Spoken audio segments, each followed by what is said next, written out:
ഇന്നലെ വയനാടായിരുന്നു വാഴ്. ഇന്ന് രാവിലെ പടച്ചവനെ ഉച്ച സമയമായപ്പോ എന്നോട് പറഞ്ഞ ഉസ്താദേ, ഇവിടെ അടുത്താണ് ദുരന്തമുണ്ടായത്, ഉരുൾപൊട്ടലുണ്ടായത് ഇവിടെ പരിസരത്താണ്, ഒന്ന് പോയി കാണാം ഉസ്താദ്. എന്റെ പ്രിയ സുഹൃത്ത് ഷഹീർ ബദരി എന്നെ വിളിച്ചുകൊണ്ട് പോയി. സഹോദരാ, ആദ്യമായിട്ട് കടന്നു ചെന്നത് ഒരു ഖബർസ്ഥാനിലാണ്. ഒരു ഖബർസ്ഥാൻ കണ്ട സഹോദരാ, മീസാൻ കല്ലുകൾ വെച്ചിട്ടുണ്ട്. സാധാരണ മീസാൻ കല്ലുകളിൽ മുസ്ലിമീങ്ങളുടെ പേര് മാത്രമേ ഉള്ളൂ. എന്നാ പടച്ചവനെ ഇങ്ങനെ ഖബറുകൾ നിരക്കി വെച്ചിരിക്കുന്നു. മീസാൻ കല്ലിൽ നോക്കുമ്പോ മുസ്ലിമീങ്ങളുടെ പേരുണ്ട്, അമുസ്ലിമീങ്ങളുടെ പേരുണ്ട്. അല്ലാഹുവേ, പിന്നെ ചില ഖബറുകളിൽ പേരില്ല. കാരണം DNA ടെസ്റ്റിന്റെ റിസൾട്ട് വരാൻ കാത്തിരിക്കുകയാണ്.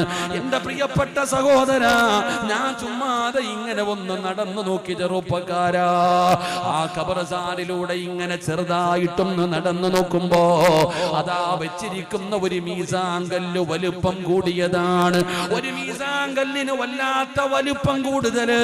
പടച്ചറപ്പേ, ഞാൻ അതിന്റെ മുമ്പിലേക്ക് ചെന്ന് നോക്കുമ്പോ ആ മീസാൻ കല്ലില് മൂന്ന് കുട്ടികളുടെ ഫോട്ടോ വെച്ചിരിക്കുകയാ. ഒരു കുടുംബത്തിലെ 3 മക്കൾ, ഒരു കുടുംബത്തിലെ ഒരമ്മയുടെ 3 മക്കൾ. ആ 3 കുട്ടികളുടെയും ഫോട്ടോ ഇങ്ങനെ വെച്ചിട്ടുണ്ട്. അതിന്റെ മുമ്പിലാണെങ്കിൽ ഡയറി മിൽക്ക് എന്ന് പറയുന്ന 3 മുട്ടായി ആ മക്കളുടെ ഫോട്ടോയുടെ താഴെ വെച്ചിട്ടുണ്ട്. ഒരു കുടുംബത്തിലെ 3 മക്കൾ. പെട്ടെന്ന് എന്റെ മക്കളെ എനിക്ക് ഓർമ്മ വന്നു. എന്റെ സിനാനിനെയും എന്റെ നഈമിനെയും എന്റെ നുഅ്മാനിനെയും എനിക്ക് ഓർമ്മ വന്നു. 3 ചെറിയ മക്കൾ കളിച്ച് ചിരിച്ച് നടന്നവരാണ്. തൊട്ടടുത്തവരുടെ അമ്മയുടെ ഖബർ. സഹോദരാ, അല്ലാഹ് ചെയ്ത നിഅമത്ത് എന്തെന്നറിയോ?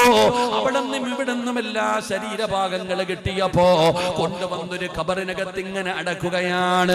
ആ കുട്ടികളുടെ ആ 3 പേരുടെയും ശരീരഭാഗം ഒരു ഖബറിനകത്താണ് കിട്ടിയത്. പടച്ചവനെ, തൊട്ടടുത്തവരുടെ അമ്മയുടെ ഖബർ.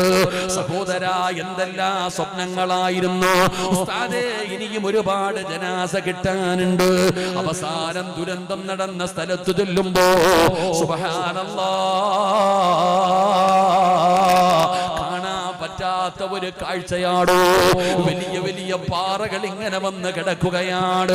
അമ്പലങ്ങൾ തകർന്നിട്ടുണ്ട്, പള്ളികൾ തകർന്നിട്ടുണ്ട്. ഓരോ മനുഷ്യനും കെട്ടിപ്പൊട്ടിയ വീടുകളെല്ലാം തകർന്ന് തരിപ്പണമായിരിക്കുകയാ. ഒറ്റ രാത്രി കൊണ്ടെല്ലാം തീർന്നില്ലേ? ഒറ്റ രാത്രി കൊണ്ട് എല്ലാം ഉണ്ടായിരുന്നവർ പടച്ചവനെ ഒന്നുമില്ലാതെ വാടക വീടിനകത്ത്